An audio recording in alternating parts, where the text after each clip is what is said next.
بَثَّ مِنْهَا رِجَالًا كَثِيرًا، بہت سے مرد و نساءً اور عورتیں بھی. حالانکہ تاریخ یہ بتاتی ہے کہ عورتوں کی تعداد مردوں کی نسبت زیادہ رہی ہے. رجالً کثیرًا و نساء، اب یہاں پر مردوں اور عورتوں کا ذکر ہے، مخنث کا ذکر نہیں کیا. کیوں؟ وہ تیسری قسم ہے. تیسری قسم جو ہوتی ہے اسے کیا کہتے ہیں؟ مخنث، یعنی ہجڑے جن کو کہتے ہیں. ایک تو ان سے نسل آگے نہیں بڑھتی، اوپر سے مخنث یا ہجڑوں میں بھی مذکر اور مؤنث ہوتا ہے. ان میں مذکر کی صفات غالب ہوتی ہیں تو وہ عورت، یا ان میں عورت یعنی مؤنث کی صفات ہوتی ہیں. جب وراثت کی تقسیم کا مسئلہ ہوتا ہے تو پھر یہ دیکھا جاتا ہے کہ اگر مخنث اولاد ہے تو ان میں کون سی علامات زیادہ ہیں. اگر لڑکوں والی زیادہ ہیں تو اسے لڑکے والا حصہ ملے گا، اور اگر عورتوں والی نشانیاں زیادہ ہیں تو پھر عورتوں والا حصہ ملے گا. بات یہ ہے کہ ان کو کیوں اللہ نے بنایا ہے؟ تو اللہ جو چاہے وہ بنائے، وہ خالق ہے. اور پھر ایسی نشانیاں اللہ پیدا کرتا ہے کہ جن کو میں نے صحیح سلامت اور نارمل بنایا ہے تاکہ وہ شکر گزار ہوں. ورنہ عام طور پر کیا ہوتا ہے، بیٹی کیوں ہو گئی، بیٹا کیوں نہیں ہوا. اللہ کا شکر ادا کرنا چاہیے کہ ایک مخصوص جن سے تعلق رکھتے ہیں. اور ایک بات ہمیشہ یاد رکھیے کہ جس کو دنیا میں کسی قسم کی کوئی کمی ہو گئی، خواہ وہ جنس کے اعتبار سے ہو یا خواہ کسی عضو کی کمی بیشی ہو، قیامت کے دن اللہ تعالیٰ اس کے بدلے اسے اس کا عوض عطا کرے گا. ایسا نہیں ہو سکتا کہ کسی کو دنیا میں محروم رکھا جائے اور پھر آخرت میں اس کا عوض اسے نہیں دیا جائے. ہاں وہ صبر کرے اور اللہ سے ناراض نہ ہو، شکوہ نہ کرے. لیکن ایسے کیسز کہیں کہیں ہوتے ہیں. اکثریت کیا ہے؟ مکمل مرد اور عورت کی ہے. تو پھیلا دیے ان دونوں سے بہت سے مرد اور بہت سی عورتیں. واتقوا اللہ، اور ڈرو اللہ سے. الذی، وہ جو، کون ہے؟ نسألون بہی، تم ایک دوسرے سے سوال کرتے ہو، ایک دوسرے سے مانگتے ہو، ایک دوسرے سے پوچھتے ہو. بہی، ساتھ اس کے تم ایک دوسرے سے مانگتے ہو، اس کا واسطہ دے کر. بہی والارحام، اور رشتہ داریاں، ان کے معاملے میں ڈرو. کس چیز سے؟ ان کو کاٹنے سے.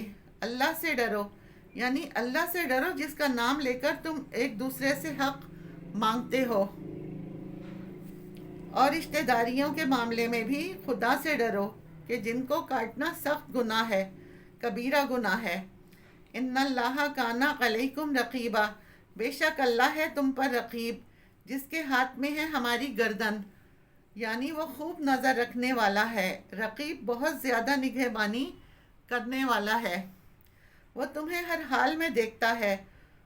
اوپر سے کیا کرتے ہو، اندر سے کیا کرتے ہو، دل میں کیا سوچتے ہو، منہ سے کیا بولتے ہو، اس کو سب پتہ ہے.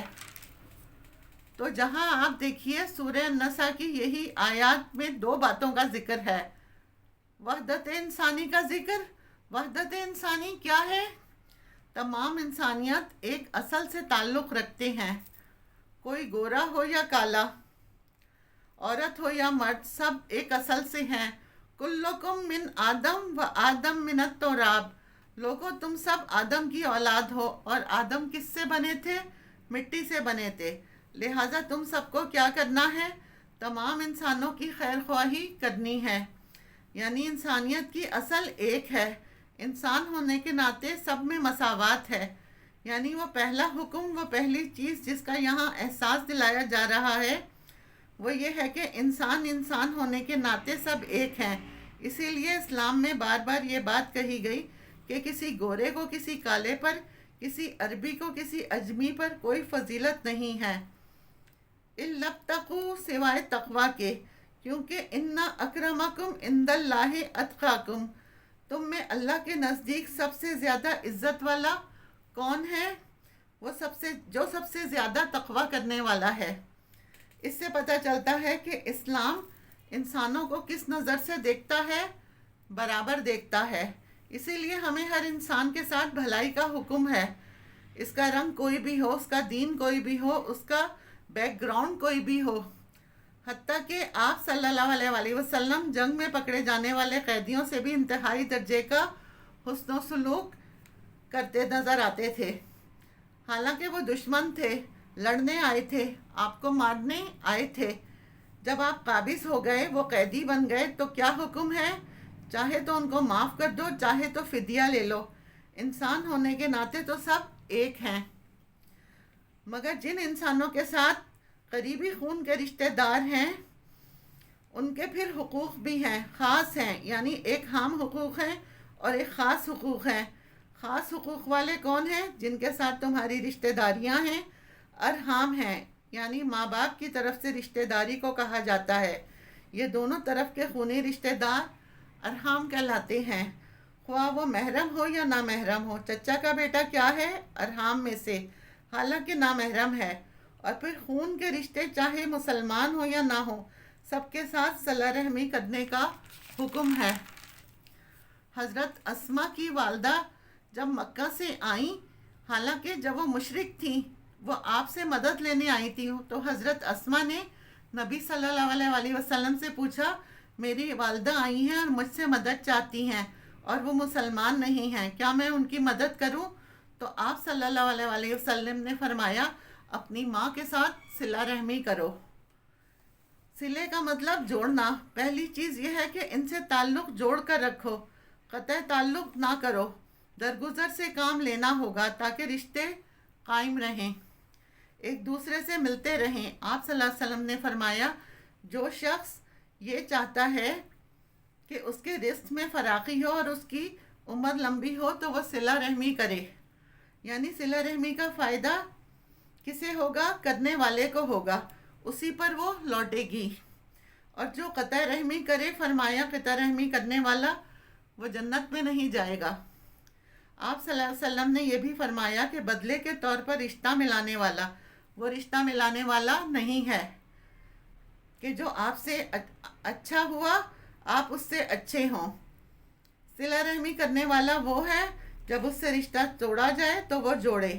اب آپ دیکھیے ایک آیت جس میں 2 دفعہ تقوی کا حکم، اللہ سے ڈرنے کا حکم، اور پھر اختتام کس پر ہو رہا ہے؟ ان اللہ کان علیکم رقیبا۔ تاکید یاد رکھو، اگر انسانوں کو بے وجہ نقصان دیا اور رشتہ داروں کے ساتھ بے وجہ زیادتی کی تو پھر سخت پکڑ ہے۔ اگر خاندان کے اندر اتحاد قائم ہو جائے تو اس کے باہر بھی قائم ہو جائے گا۔ وآخر دعوانا ان الحمد للہ رب العالمین۔